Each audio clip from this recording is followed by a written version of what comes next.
synonyms स्वर्णं सुवर्णं द्रविणं हिरण्यं कल्याणकं काञ्चनमग्निवर्णं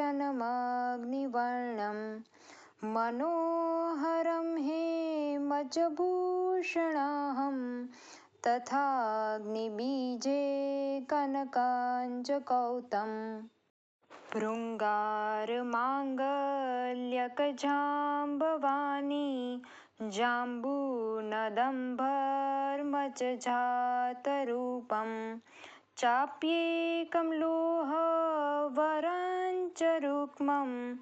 चामीकरं हाटकसंज्ञमुत्कम्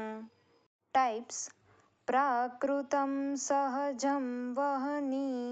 सम्भूतं खनिसम्भवं रसेन्द्रवेदसञ्जातं स्वर्णं पञ्चविधं स्मृतं ग्राह्यलक्षण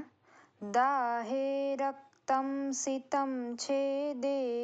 निकषे कुमकुं प्रभं गुरुस्निग्धं मृदु स्वच्छं निर्दलं रक्तपित्तकं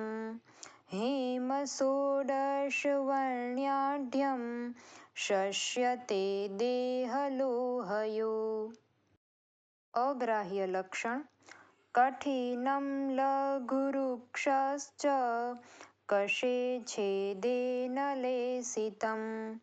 तारताम्रसमायुक्तं स्वर्णं हेयं स्मृतं बुधे